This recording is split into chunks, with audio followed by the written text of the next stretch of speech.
weekend there, and happy Thanksgiving out there in podcast land. This is the Adam Jones Podcast. I'm Jerry Coleman. He's the former five-time MLB All-Star and former Oriole, of course, Adam Jones. And today, AJ, we have reached episode number 56.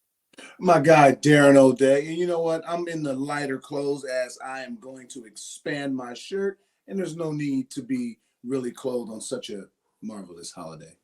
I love that shirt, and so does Pat McAfee. And about O'Day, we haven't had him on yet, but there's someone to shoot for coming up because we're going to give you a big Turkey Day helping of the best of the Adam Jones podcast. We've been going at it for well over a year now, folks. Yeah. And there have been so many great interviews, Adam. I mean, and we'll share a lot of those conversations with you. We encourage you to go back and check out the best of our interviews, full capacity of any podcast in Baltimore by a wide margin. We certainly have the best guest list by a large margin. And we're just bringing you a few of the best conversations over the last 13 months. Some of the interviews will be in our For the Birds segment, which is presented by the Baseball Warehouse. We appreciate their support. But Adam and I are also going to provide you with another edition of Socially Speaking, where this week we got a few podcast reviews on Apple Podcasts that we want to reveal. We actually have a how to rate the podcast video for dummies like me. Let's take a look. On your phone, go to podcast. Type in Adam Jones. Now you're at the Adam Jones Podcast. Then just follow us. It's free. Rate us. 5 stars would be great. Now that was easy, right? Done, Chip. Well done. All of our guests on the Adam Jones Podcast, of course, sponsored by Jimmy's Famous Seafood, where DL Hall told us last week he eats right there regularly. Their tailgoat. I went to 1 for baseball. I've been to 2 for football. There's no better tailgoat or tailgating than the Jimmy's Famous Seafood tailgate in Baltimore, in my opinion. Nothing tops that experience, Adam. First class. That's probably because you're also getting free food, so the freeness of it. Yeah. But no, I know the food is fantastic, so I can't even hate on it. I'm salivating right now, overthinking about it. Yeah, because you're many miles away over in Barcelona. So this podcast began back in October of 2022, but we're going to begin in February of 2023 with the great CC Sabathia, a good friend of yours, Adam. And I asked CC about something that you and I have talked about routinely on this podcast, the lack of African Americans in the sport of baseball. Well, we've been talking about this, and if this, of course, is Black History Month, and the lack of African Americans playing the sport that you guys excelled at.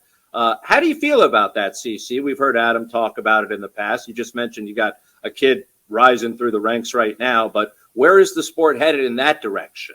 Yeah, it's a tough spot where the sport is headed. I mean, where the sport is headed, I think, is in a good place because of guys like me and Adam and, the Players Alliance and the work that we're doing and, Curtis Granderson, Edwin Jackson, Mike Bourne, all of our friends in the organization that we started with the Players Alliance and just trying to get more, not more participation because kids are playing in our community and they're playing at a high level. They just don't get the access that other kids get. So it's up to us to get them the access and whatever equipment that they need, whether it's, stuff to measure exit velo or, for, guys to be able to have weighted balls to throw harder, all of this stuff you need to be a better baseball player at this point, we need to get them access to. So through the Players Alliance, through, Major League Baseball's wide youth development fund, we've been able to, to at the grassroots level, try to turn the tide a little bit. And, you've seen it in the draft last year in 22. You had, I think, 4 or 5 of the top 7 picks were Black kids. So, we got a long, long way to go to get them to the big leagues. And, it's not even just players, it's coaches, it's front office people, it's, people working in the stadiums. You know what I mean? We need to create more baseball fans in the Black community throughout. You know what I mean? Whether it's in Baltimore, in New York, and in Colorado, it's attracting these people to come to the park and becoming baseball fans. CC Sabathia bringing it strong and speaking the truth. That was back in February. What type of progress are you seeing? I mean, he hit it right on the head. I mean, what the Players Alliance is doing, it's the opportunity. You can't say that the participation in the African American community is low. It's not low. It's just that when you go to the national stages, the perfect games and the Baseball America tournaments and everything, national rankings, you don't see the African Americans there because they're not there because they can't necessarily afford the tournaments and the fees because it's crazy expensive. So, but the participation is there. The Players Alliance is doing fantastic work to get more African Americans playing. There's some really big news that's going to come to Baltimore for the Players Alliance is doing something big in Baltimore. I'm not at liberty that you cannot break right now on your own podcast. I can't break it on my own podcast because we have not informed the person who we're giving the grant to. Okay. But there's some really, really big news that's coming to Baltimore that's really going to help out in the African American community in the inner city of Baltimore. So when that time comes, I can't wait to break it because we're a breaking podcast. But I can't break it yet. All right. Well, that's called A Wonderful Tease by Adam Jones and CC Sabathia, of course, a fellow podcaster. Next, here's CC on what it was like to face my colleague, my co-host, Adam Jones, in a real major league appearance. What did you feel like his weakness was? Oh, man. 1-1 delivery, and that ball is hit deep to left field. Way back, Adam Jones. Goodbye, home run. Oh, is he hot? His 4th career home run against CC Sabathia. I wouldn't even know that. I don't know if there was a weakness in that swing, man. It was just always trying to get him to be aggressive. If I can get him in swing mode, then I felt like I had a good day. Wow, Chip, I thought he had to dig deep to find a rare Adam Jones highlight against CC Sabathia, but that was one of many, it turns out. Hey, no, Chip, doing me a good solid. He could have easily found a back foot slider, a curveball, me swinging at or something like that, rolling over, popping up. But no, he gave me the good looks and made me look good. But no, competing against CC, me and him have faced each other the most individual. I face him the most, he's faced me the most as pitcher batter combination, and it just comes up. First off, it's competitiveness. I know he's gonna come after me, and I remember when he's had the 98. And then I remember when he had the 91, 92, throwing the backdoor cutters and throwing the curveball. So it was chess our whole careers against each other. And now that we're friends at the end of it, we can talk about it and just like, man, we went after each other. Now we're on the golf course talking smack. I was going to say it's turned to the golf course as a way of competition. Yeah, we golfed together a couple of weeks ago and just, going after it head to head, talking smack. So it's just the competitiveness has just shifted from the baseball field to the greens. But no, it's a pleasure to be able to compete against a Hall of Famer. Just tip my cap to the man. Absolutely. And speaking of Hall of Famers, one of our earliest guests in season 1 was the legend himself, the Hall of Famer, Ken Griffey Jr., who asked this question to Griff about what's important to you, mentorship. Right there. Who did you look up to besides your father, I should say? Who else was because it's like you have kids. We all listen, our kids listen to us a little bit. They listen to other people a little bit better.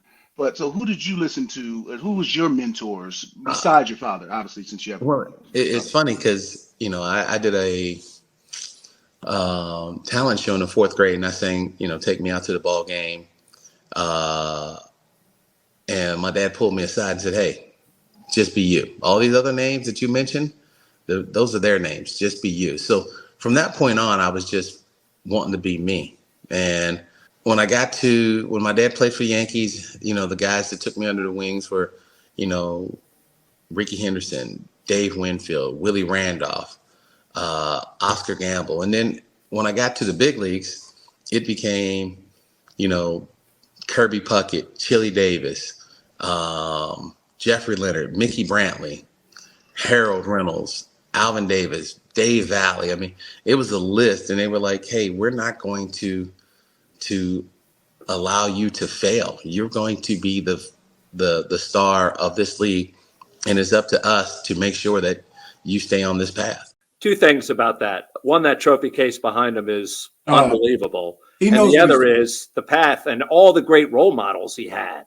He knows what he's doing. I've talked to him multiple times, like FaceTiming, and he always. I'm sure he's in another part of his house. It seems like he'll call you back and just be in that room. Now he knows what he's doing with that backdrop. But that's one of the best ones ever assembled right there. Are you kidding me?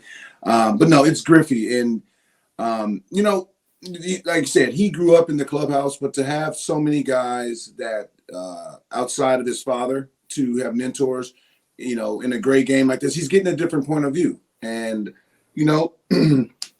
with him, I like getting his point of view. I like getting my guy Mark McLemore's point of view. I like talking to Big Poppy. I like talking to different people because you got to get different guys' point of view. There's different guys' lifestyles and different guys' pedigrees. So you know what? That's why I like Griffey, because he's not just a bland.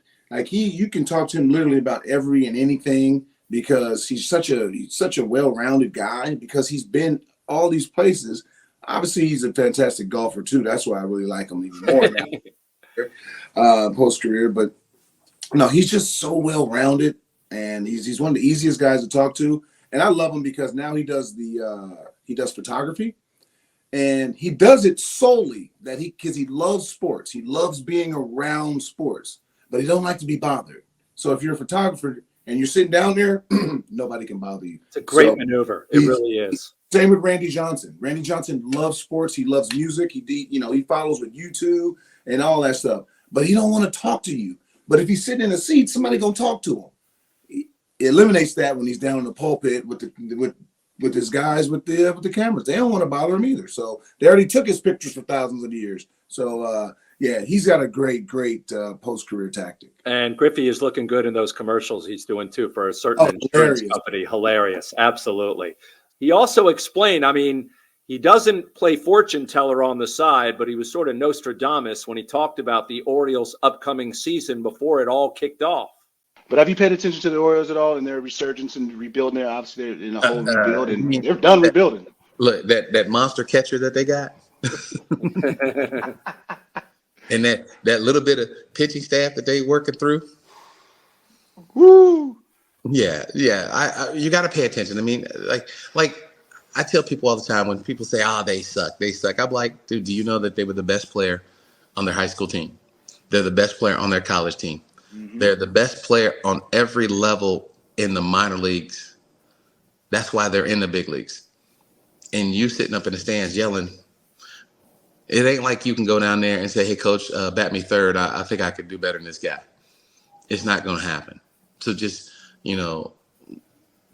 sometimes we have good years, sometimes we have bad years. But the Orioles, they starting to put it together. It's going to be fun to watch over the next couple of years. Griffey keeping it real, and he saw the promise of this eventually 100-win team. He just seen that they had immense talent, and he's seen that, this whole second half of 2022, they were one of the best teams in all of baseball, especially in the American League. And obviously they reeled off 101 wins. And you know what? I think now is the time to where, they're on the map now. Everybody's looking at them to be like, hey, what are they going to do? I think besides Ohtani and, maybe Blake Snell and Bellinger, the big top end free agents, I think a lot of people in the industry and fans across baseball are going to see what are the Orioles going to do. They have a really, really good team.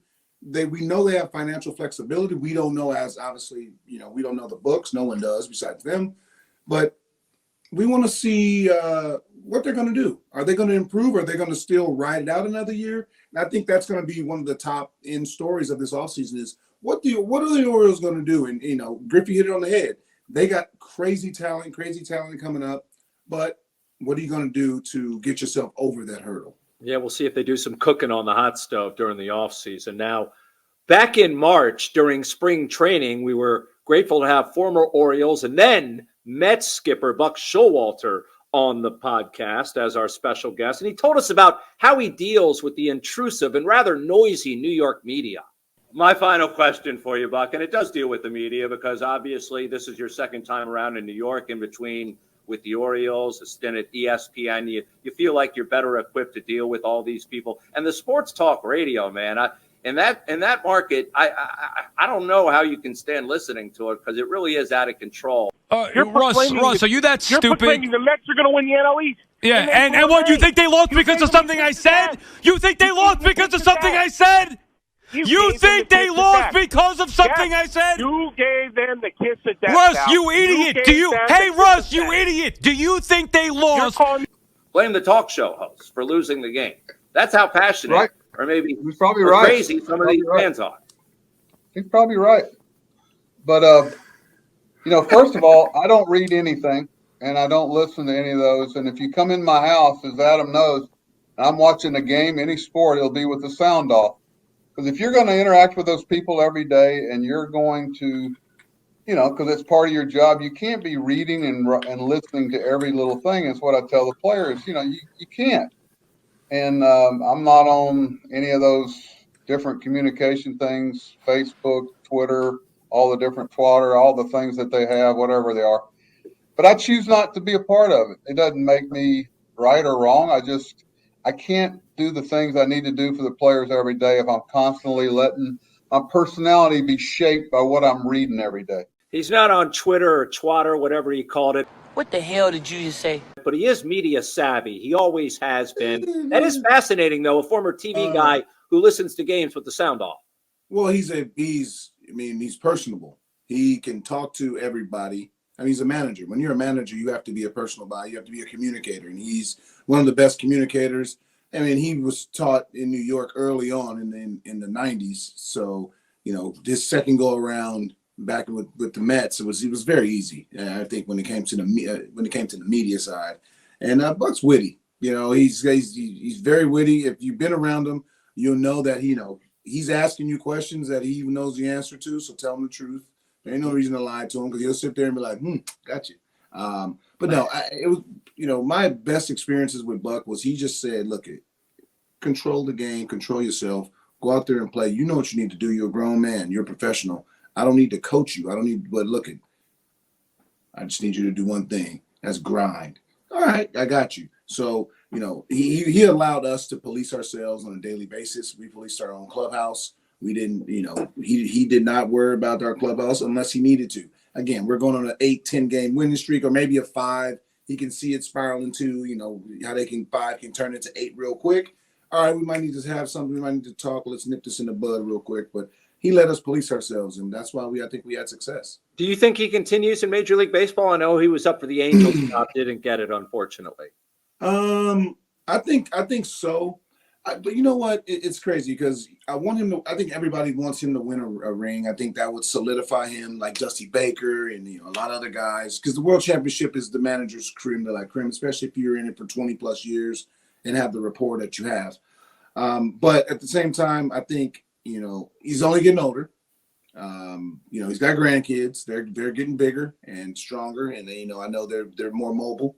So it's double-edged sword. Do you want to go back and work every single day? You're still getting paid a lot, and you can take out your pension next year, or I don't know if he's double dipping. Or you can. I mean, obviously there's the Yes Network, there's MLB Network. I mean, I think there's plenty of networks that would love to have him. For some reason, and I don't know why he won't do it. I see him being like the president of baseball, like running a president ops. Like I don't know. Club. I see him doing that for some reason, like running the ops. Maybe not a general manager because that's every single day. And the president obviously is every single day also. But the president, you don't have to be, as in house as the general manager. But for some reason, him running a whole team, like as the president of baseball ops, for me, once he didn't get signed in Baltimore, that's the first thing that comes to mind is, you got grandkids. Why not just go, if possible, be a VP, be a front office guy? Because his brain is so crazy, but I know his on-field acumen is that competitive. He loves to put his hand right here, and you can't do that. No one's going to see it, I should say, from the ivory tower, as he likes to call it. Well, that's a terrific idea. He's got such a great baseball mind. So we'll see what's next for Buck Showalter. We've got more of our best conversations of the Adam Jones podcast coming up. But first, let's salute our loyal, dedicated sponsors. Go out and support them, folks. Hi, guys. Oriole Hall of Famer and ambassador to the Baseball Warehouse, Mike Bordick here. We are honored and excited to help support the Adam Jones podcast. The Baseball Warehouse has 4 locations in Maryland and 2 in Pennsylvania. We specialize in private instruction, camps, showcases, charity events, Badgers baseball, and one-of-a-kind events featuring current Major League players and Hall of Famers. Our instructors have all played collegiately and professionally, many of whom have reached the major leagues. Check out thebaseballwarehouse.com to learn more and check us out on social media. Also, make sure to check out Orioles Hall of Famer Rick Dempsey's Baseball Warehouse opening in Columbia this October. Yeah, it's October 8th from 1 to 5 p.m. I'll be there with many of my former teammates, and I want to see you there. The Adam Jones Podcast is brought to you by Jimmy's Famous Seafood, Charm City's favorite crab cake destination. Local sports fan, experience the ultimate pregame party at the tailgate. Cheer on the Ravens with iconic live performances, an open bar, and mouth-watering eats. Can't make it? No worries. Bring the same food that caught the attention of the Food Network right to your doorstep. Shipping East Coast recipes nationwide. Jimmy's Famous Seafood is the official sponsor of the guests appearing on the Adam Jones Podcast. And by our friends at the Weinman Company. Your fun awaits at Hollywood Casino Perryville. Feed the whole crew with something for everyone, from cheesesteaks to crab cake sandwiches. Plus, ask how you can get a $15 dining credit. Get in on the gaming action with the hottest slots and your favorite table games like blackjack, roulette, and poker. Free live shows every Friday and Saturday. Plus, become a Penn Play member and get up to $250 in rewards. Come experience non-stop fun and excitement only at Hollywood Casino Perryville. The Adam Jones Podcast is brought to you by Effective Solutions, your one-stop shop for commercial contracting. Everything from excavation and site development to emergency remediation and restoration. Effective Solutions specializes in many forms of commercial and mixed-use construction, like leak investigation, framing, trim carpentry, insulation, drywall, painting, wallpaper, flooring, masonry, waterproofing, paving, tree removal, and much more. With a dedicated staff and a commitment to quality, Effective Solutions delivers every time. By G-Leaf Medical Cannabis Only. Visit gleaf.com. Medical cannabis is for qualified Maryland patients only. The Adam Jones Podcast is brought to you by Royal Farms. Download the Royal Farms app from the Apple App Store or Google Play today. New Royal Farms Rewards members will get a free any-size cup of Royal Farms award-winning coffee just for signing up. Hey, Justin, keep an eye on the time. It's your night to handle dinner. No worries. Got it covered.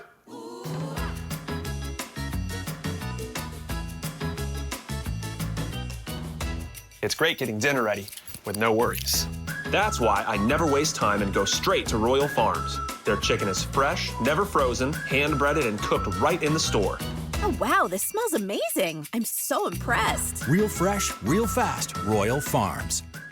By Jack Daniels, 2 legends, 1 can. Jack and Coke, the #1 cocktail in the world, is now available in a can. Yes, that's true. Jack Daniels Tennessee Whiskey, mixed with Coca-Cola or Coca-Cola Zero Sugar, are now both available in a can. 2 legends, 1 can. Jack and Coke, ready to drink? Please drink responsibly. Whiskey specialty, 7% alcohol by volume. Jack Daniels Tennessee Whiskey, Lynchburg, Tennessee. And a reminder, if you guys are enjoying this podcast, make sure to check out the Baltimore Banner at thebaltimorebanner.com/AJ to get started. Now back to our continuing conversation. It's the best of the Adam Jones Podcast. So what's next for us here on the best of the Adam Jones Podcast? Contrary to popular belief, we do talk football here on the podcast.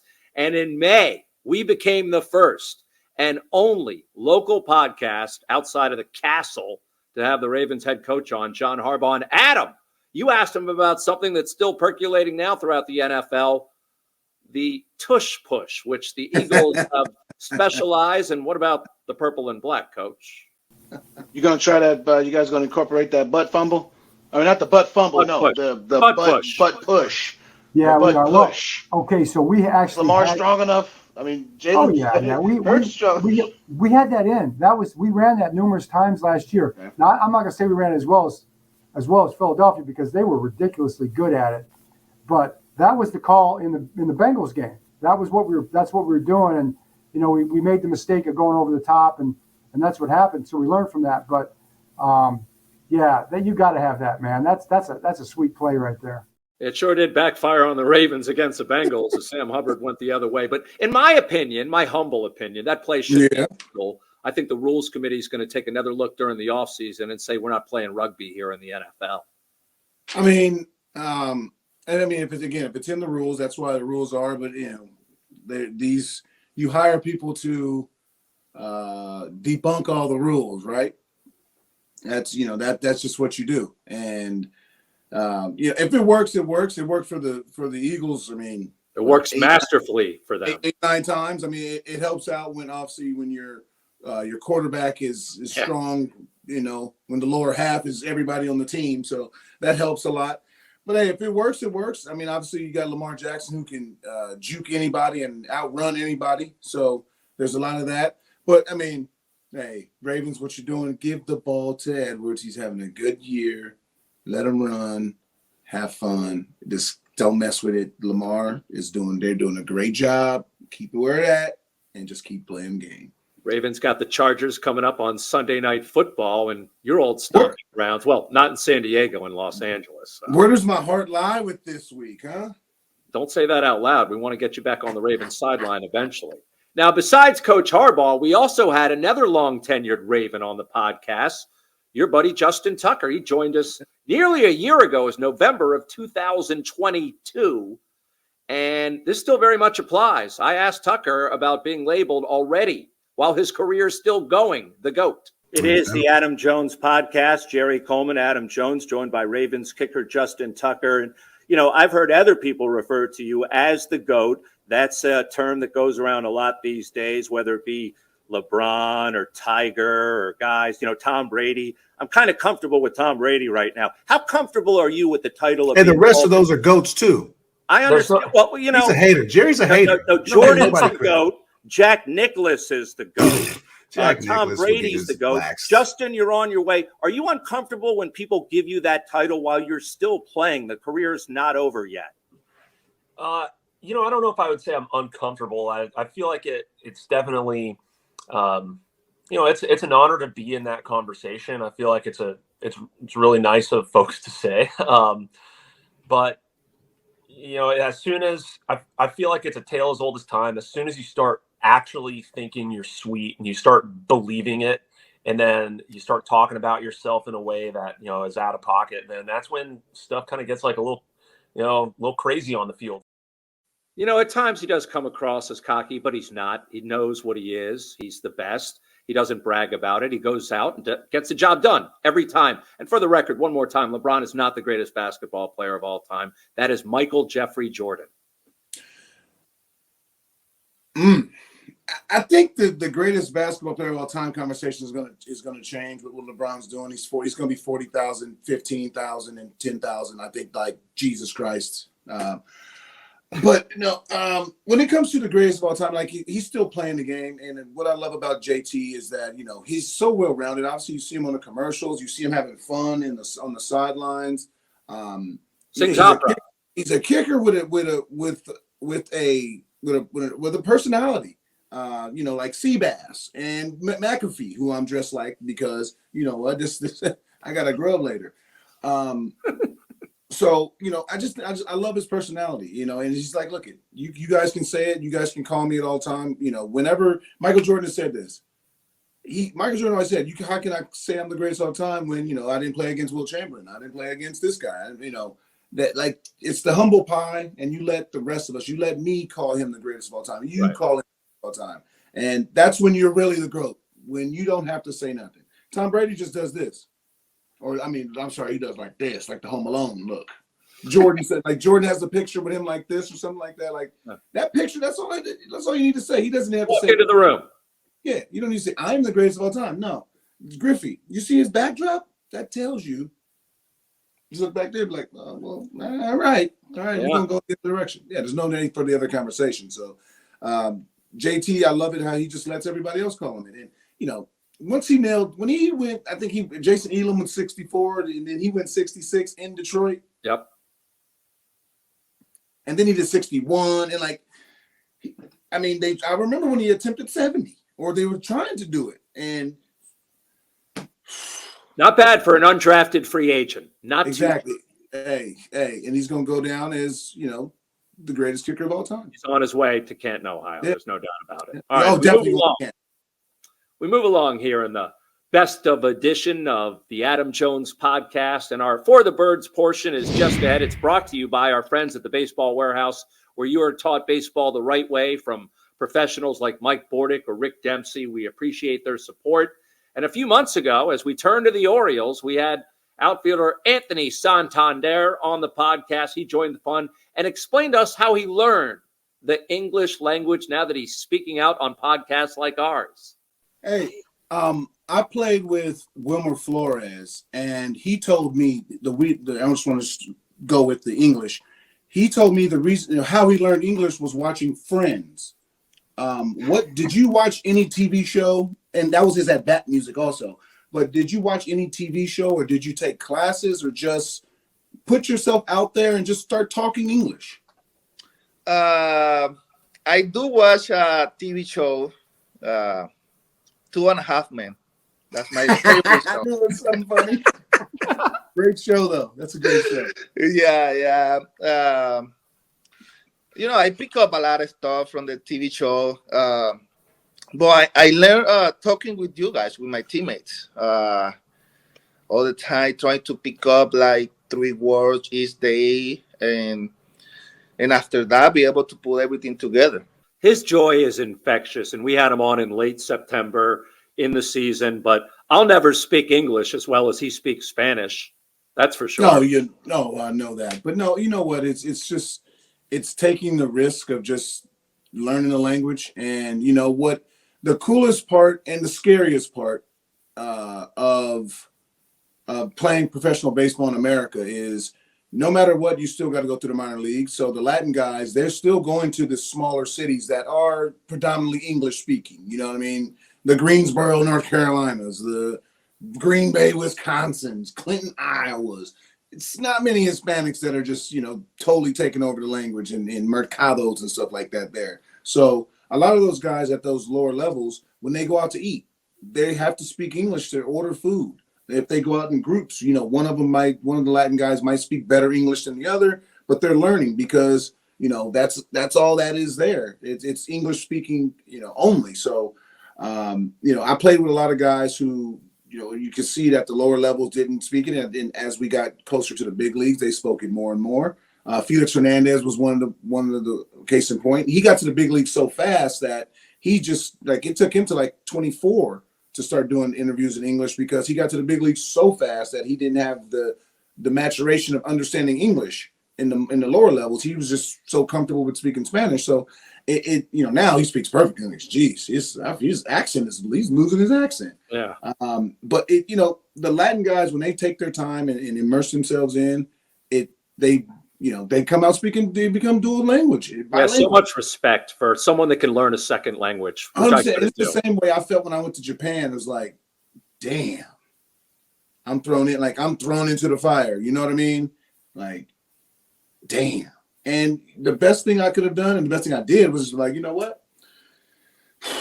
Let me figure it out. And that's just what you got to do. I remember when I was in the minors playing shortstop, the middle infielders, it's a double play. They'd be like, two play.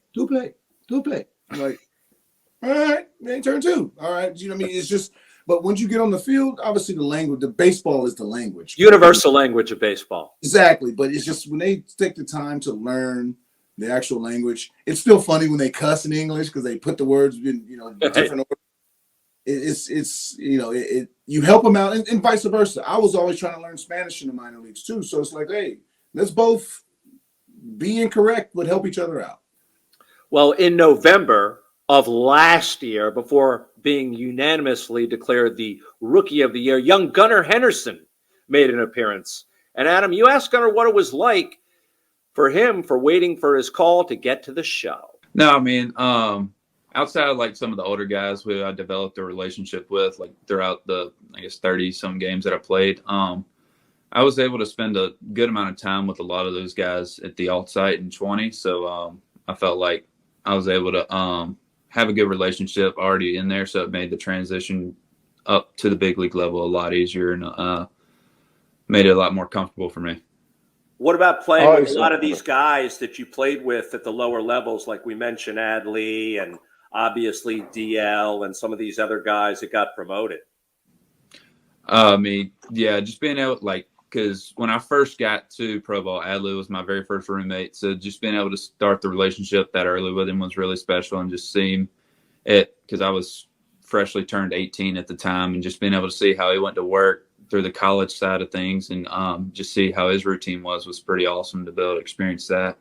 And then just being able to watch DL and face him in 2020 at alt site was pretty tough, but it was awesome to be able to see that, because not very often do you see 100 from the left side. So that's one that we're going to reflect on for years to come, because that was Gunnar speaking on his parents' couch in his hometown of Selma, Alabama, back on November 16th of last year. And he's come a long way in a short amount of time, Adam. He's probably got his own spot now. You think? I would probably say he's probably got his own spot. Winning Rookie of the Year, he's going to get himself a nice bonus and get himself an RB year already. So he's got a nice ring to it. But you know what? When you are a rebuilding organization, and you have a lot of young guys, they play against each other. So you can clearly see it when guys get called up. They're not uncomfortable. They're not like, hey, I don't want to step on the veterans' toes. Who is this guy? Who's that? Everybody gets called up. It's like, hey, man, hey, I'm glad finally you got up with us. Finally you're here. I'm glad you're here with us.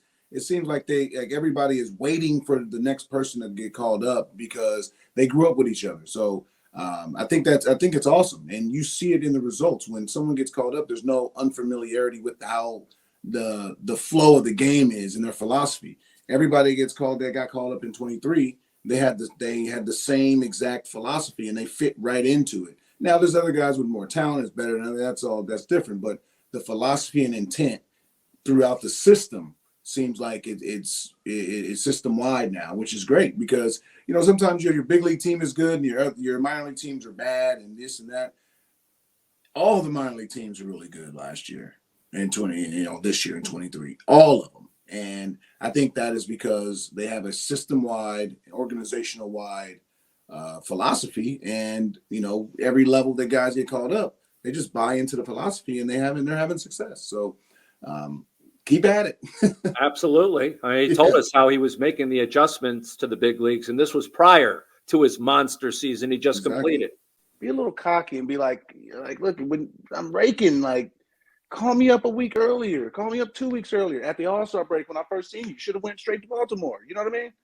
Yeah, that's hard for me to do. I've never grown or been that way. But I mean, I will say, you go through the minor leagues for the experiences and stuff. And I felt like it was probably 2 or 3 weeks we were in Rochester, New York, and it was about that time that somebody did the fake Orioles page and said that I was getting called up. So my phone was just getting blown up and I wasn't getting called up. So it's like I had to go through that experience of having to play with that type of, I guess, pressure in a sense, because I kind of put that on myself and I was like, you know what, it's not worth it. So I just completely deleted that or deleted Twitter because it was just every morning blowing up my phone and it was just kind of overwhelming at the time. So when I finally did that, then I was kind of able to take a deep breath and just let myself go back to being who I was, and was able enough to start hitting pretty good again and get the call up. A very focused Gunnar Henderson. I mean, when you're young, obviously, social media has been part of their entire lives. Social media has been a part of my life for the last 10 something years. Social media has been a part of your life, a very small fraction of your life. And, it's just, I see it as being I can see it as being a real big distraction. I was already in my career. Then it's started to be what is Twitter? What is this? So I can see it being a big distraction. And, I think now, I think how these athletes use it, I think they use it really smartly because, you should promote yourself also. And with the team, what the team does now is they have all these, the photographers and the social media content creators that they'll just blast the stuff out to your cell phone. So here's 10, 15 pictures from today, or on a Friday or Saturday morning, I'll just email you, X amount of pictures and you do what you want to do. I didn't know so many different things. We use Greenfly with MLB and we just, boom, you get different pictures and bam, you're able to post them in candid shots. So you're not always on trying to get the picture. You were able just to go be yourself and you get these pictures. So it's good that these young dudes are promoting themselves through their own social medias. Well, I learned something on today's podcast. I did not know that background. That was informative. All right, we go from one end of the spectrum of the Orioles to the other. I'm talking about the youthful Gunnar Henderson to, well, I don't want to say he's old. He's not. He looks very youthful. He is Jim Palmer, the 3-time Cy Young Award winner and Hall of Famer. And you asked the guy they call Cakes about developing a winning culture in Baltimore, something he was quite familiar with during his playing days, Adam. Winning pedigree obviously, you won a championship, won a World Series, Cy Youngs. I mean, accolades throughout the roof. What does this team need in the dog days of August and in September? First off, to win a division, but play deep into it. As you know, again, I think they're the greatest story this year, also. But that story needs a really good ending. What do they need to do the next, 6 weeks in order to secure something going and play special ball in October? It's funny, we all know it's about the journey, not the destination. So, you can look down the road and you can say, well, we want to be playing in late October. So what's it going to take? It's going to have to take a special effort from the starting pitchers.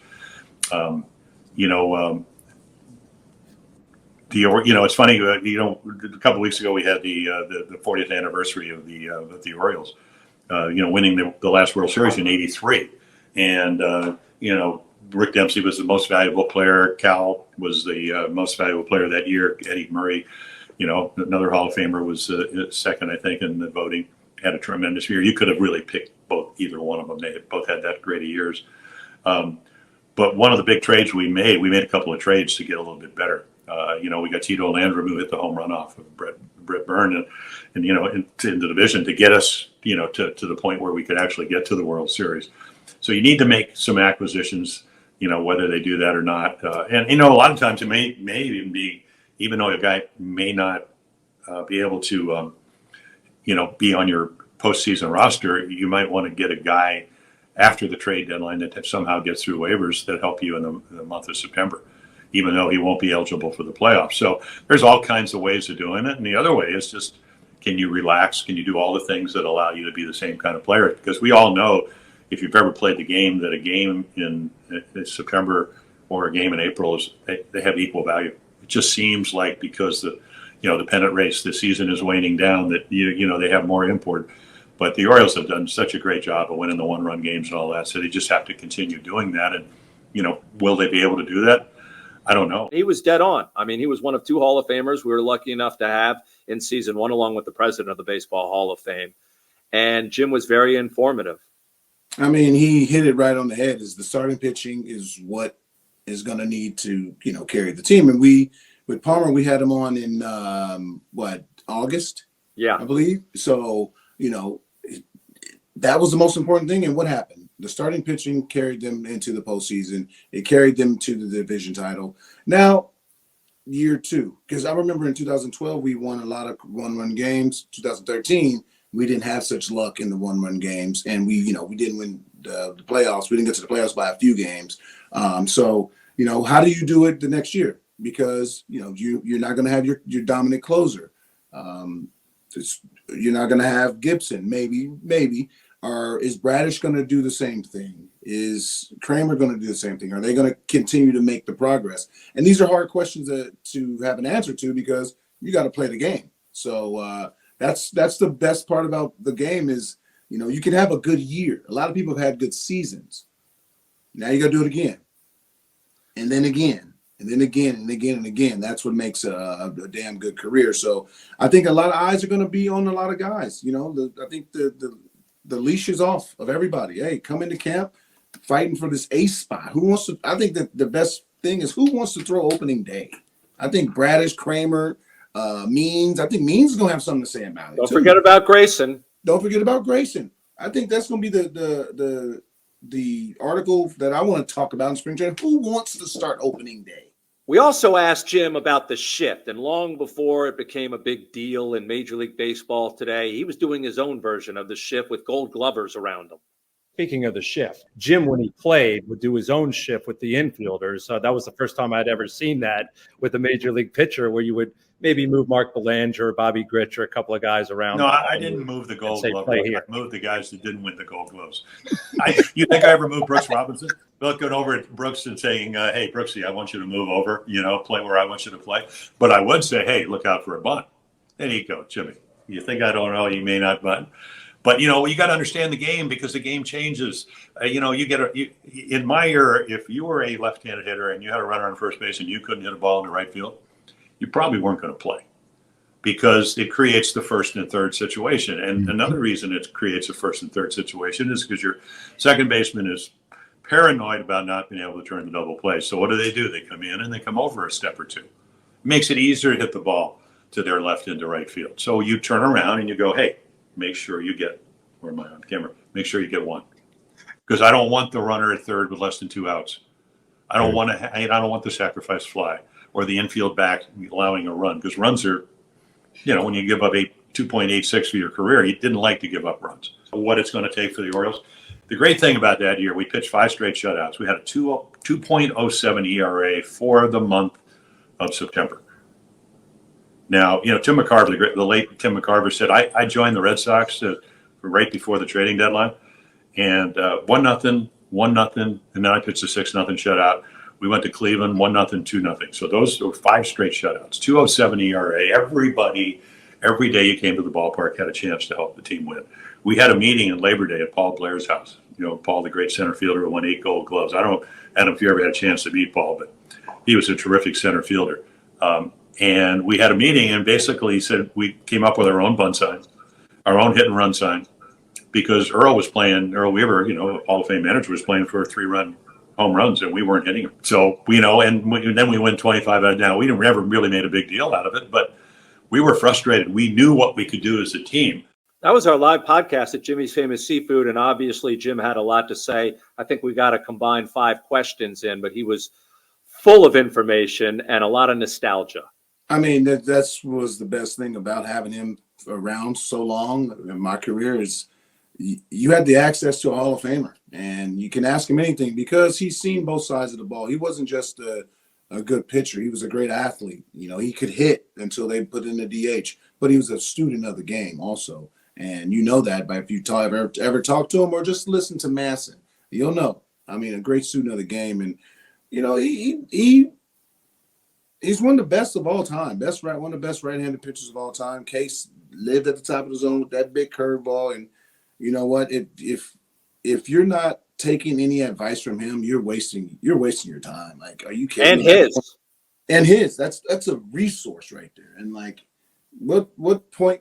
I mean, it's like having a CEO around you, and you're a mailroom guy, but you got aspirations to be the CEO, but you just don't even ask the CEO questions. Like they always say, there's no such thing as a dumb question unless you don't ask one or something like that. And I mean, there are some really dumb questions, but I've asked a few, many. Yeah. But if you don't take advantage of the Hall of Famer, you're wasting your time. When Eddie Murray was around, whenever he came around very small, I would take, Eddie, what's up? How you doing? I sit next to him on a plane, the bus. Eddie, how you doing? Let's talk. And you have to. Yeah, it's a resource. Great resource, as you said. All right. Last but not least, it was back in June. We saved our youngest guest for last, I think. The next Orioles phenom, Jackson Holliday, joined the podcast. And, the big question in Birdland is, when are we going to see him in an Orioles uniform? Well, he has a plan in place.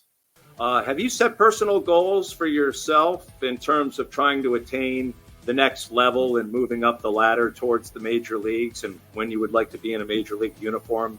Have you sort of prioritized that? Maybe it's private, and maybe you want to share it with us. Yeah, absolutely. Going into the year, I wanted to reach AA by the end of it, and that's kind of my goal. I was a big fan of Bobby Witt and Gunnar and Adley, and kind of how their process of the minor leagues went, how it was very quick, and that's kind of my goal. I want to be in AA by the end of the year, and then by next year, hopefully in the big leagues, or even just in AAA and playing good. So I don't want to give the Orioles any reason to keep me here. I love the staff and I love all the players, but that's my goal is to play in the big leagues, and I want to do it as soon as possible. That was from our June 21st episode of this year, and he worked his way through the minor league system in rapid fashion. I anticipate that he'll be on the opening day roster next year for the Orioles. What do you think? I mean, he said all the right things. You don't want to be in the minor leagues. It's no fun. Who does, right? Yeah, it's no fun in the minor leagues. I mean, again, he's a dude. When there's a dude, and when there's guys that, maybe the guy, or he's a dude. And, obviously his background speaks for itself. His hunger is what separates him. I mean, there's obviously a lot of, not a lot, but there's kids that were drafted and are sons of former players and former greats.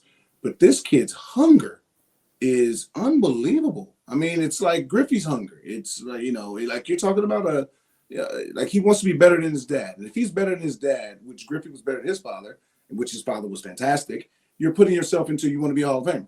That's what you want to be. And now it can be revealed. Now it can be revealed that we did try to blindside Jackson by having his father on the podcast. We tried that to. Wasn't available at that time. He wasn't available. He was out. He was out with the younger son, who's a stud also. Yes. So we got to get him on also. It's just like, but Jackson wants to be in the major leagues, and you say opening day. I say this: if this is just like me thinking as outside the box. He goes to spring training, plays shortstop and second base. Every game on the road, no pressure. Go face their starters. Get 3 at-bats a game. Play like a starter every day on the road. At home, don't play at home. You don't need no pressure from the fans. Just sit in the stands. Look, you got big league flow. Look great. Smile. Sign autographs to and from. And then see what you got. I would personally depending on how if he rakes, well, damn it, you got to do what you got to do. There's no point if you rake in at this to do, but to start him at AAA would be very vital because when he got to AAA last year, all the guys were gone. It was slim pick. He was basically facing the guys coming up. If he starts here in AAA, he's going to get the disgruntled guy who was going for the fifth. He's a lot of those guys going for the fifth starter. He's going to get a lot of those guys. And those guys with big league stuff, consistent big league stuff. But you know how that works. It's who do I take? Who has an option? Who doesn't? So he will get to face consistent big league stuff. And I think 5 to 6 weeks of getting consistent big league quality pitching will determine like if this guy's hitting 320 during this. Hey man, look it, call him up. And I think June 1st is a great day. Obviously, if you're thinking of time and all that kind of thing. Service time, that's the pinnacle date. But I just think 5 to 6 weeks in the minor leagues to see major league quality pitchers, especially disgruntled ones who got sent down and they ain't happy. To see those kind of guys, I think would do him so much benefit because when you get to the big leagues, you're facing big league arms every day. We'll see when he's on that roster, but we know he's going to play in the majors in 2020. But I ain't speaking for Elias. I ain't speaking for the Orioles. This is just a thought in the process. Okay. That's fine. That's why we call it the Adam Jones Podcast, where we had so many terrific guests the last 13 months. We didn't have time to bring you Eric DaCosta or Trevor Price or Torrey Smith or Barry Levinson or Grayson Rodriguez. So go back and check out some of these podcasts. So many more to come in 2024. Some big name guests. Now that we haven't had some big name guests, but even bigger guests just ahead. All right. And don't forget to check us out also on YouTube and iTunes. At Adam Jones Pod is where you can find us on, they call it X now. It was Twitter when we started the podcast, Facebook, and of course the Gram. And that brings us to Socially Speaking, where we typically answer a tweet or X post or social media post. But today we're focusing on Apple Podcast reviews because we've been asking you, sometimes even begging you, to give us a rating. And we will take negative comments along with the good ones. We'll read most of the good ones on the air, but we'll react to the negative ones. And we ask you to, review the Apple Podcast page and give us a rating. And here are just a few of the more than 250 responses we have received in year number 1. Mostly everyone gave us 5 stars, Adam, but you're entitled to your own opinion. If you want to give us 2 stars or 1, fine. You'll bring our rating down, but we're like at 4.999 out of 5. Who gave 1? Yeah, I don't know. I have to locate that first. There's a lot of haters out there. I love it. Especially with me. All right. This one is titled Wow, courtesy of, ET3445. And he starts it with whatever. Wow. Just found out about this podcast and I'm hooked. More. I appreciate that ET listens to this podcast. It's become universal, apparently, not just here on Earth. I mean, hey. You've gotten a lot of feedback. No, I'm saying I think that's the best when people appreciate it. Somebody was messaging a couple of days ago about. He said, "Oh man, I just didn't know you had a podcast." He's like, and 18 episodes in 2 days. So I'm like, dude, it's fun. And he's annoyed by you. He called you a hater, but it's. I hope you defend me in private. It's the yin and yang. I'd say it's the yin and yang. Right. We're the yin and yang. We have to go against each other and. But he enjoys it, and that's all it's about. We're trying to give good content, tell good stories. Again, we got great guests, so that's all we're trying to do. Yeah, we don't rehearse and act like we're going to be on the same page. In fact, we disagree with a lot of things, so that's the way it works. Yeah, and we're fine with that because we're civil. I like this handle. This comes from Poolside 5248. Says, my new favorite Baltimore podcast, incredible guest list. Thanks for the entertainment. Thank you for listening, Poolside. We'd like to be there with you, Poolside. Next up from, well, you will be in a few weeks, and I will be in about a month. Moose Tree 4556. I love some of these handles. Wrote on the Apple Podcast review. Thanks for the Nelson Cruz interview. It put your podcast on my radar as a big baseball fan. Nice work. And I've heard that, just like you have, more than a few times from people outside of Baltimore. That Cruz interview we did, we'll get into it a little bit more. It made national headlines and thus alert a lot of people outside of Baltimore as to this podcast existing. I mean, Cruz played for a lot of markets, and 460 plus home runs speaks for itself. Great guy, great clubhouse guy, and he deserved his flowers. He deserves them going out, and I'm so glad we were able to get him. And like I said, I remember years ago he didn't speak English. Now look at him, like he does everything in English. Like that's he immersed himself in our culture. So I love Cruz, man. We forgot to ask him if he watched 2.5 Men, but maybe we can save that for later. He's probably he's older, so he's probably friends. Yeah. Let me read one. Go ahead. Yeah, let me read one from Noel B. Yeah. There you go. Nice one. I have rated the podcast. I think it's terrific as a huge Baltimore sports fan. Also love Duncan and would love a gift card. You like the free stuff. Yeah. Made after my own heart. But no, again, that's what we're talking about, man. We're just trying to put out good content. Yeah, Noel, send us your info so we can get you that Duncan gift card you were seeking. Yes. As I mentioned, folks really love the Nelson Cruz interview, Adam. It made headlines nationally, and he retired on the podcast in case you missed it. And that prompted Youthful Always 3455 to write, quote, although I'm a born New York guy, the interview with Cruz was fantastic and caught my attention on the ESPN website. Great job. Thanks, Youthfulness. We like to appreciate get that. The old and the young listening to this podcast. Here's my thing. No one cares that you're from New York. Had to throw that in there, right? Yeah, I'm a New Yorker. Seattle, so, I'm a New Yorker, but I like what you guys are doing. You're on ESPN's website no matter what. Again, we appreciate all the positive we love you. feedback and even the negative feedback. Yeah, Don't get mad at me. Yeah, exactly. By the way, if you're not sure how to rate the podcast, we made it so easy, even a simpleton like me can do it. On your phone, go to podcast. Type in Adam Jones. Now you're at the Adam Jones Podcast. Then just follow us. It's free. Rate us. 5 stars would be great. Now that was easy, right?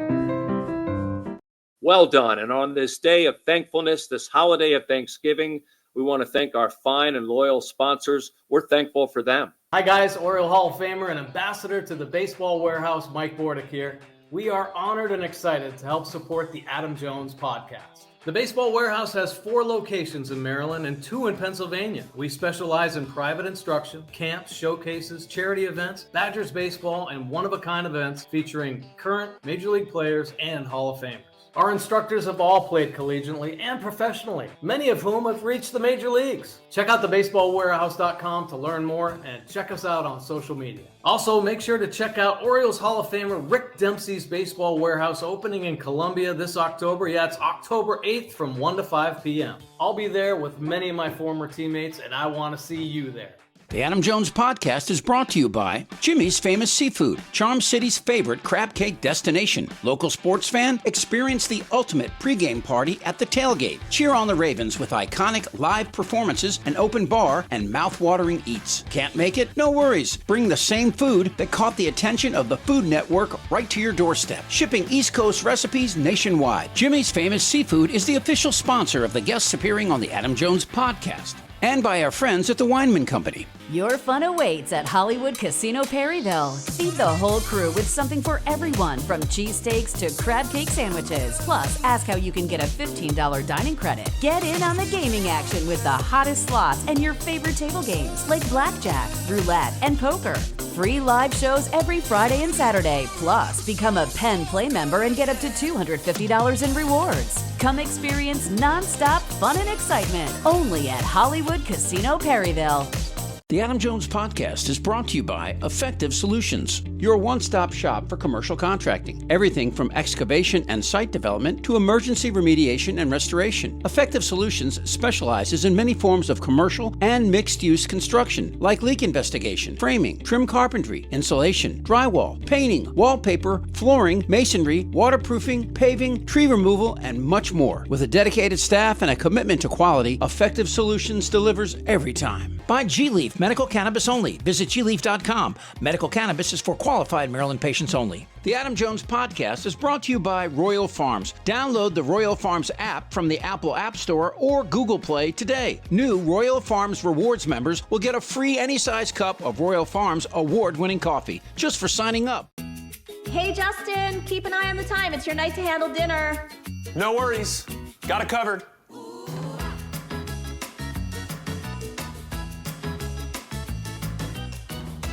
It's great getting dinner ready with no worries. That's why I never waste time and go straight to Royal Farms. Their chicken is fresh, never frozen, hand-breaded, and cooked right in the store.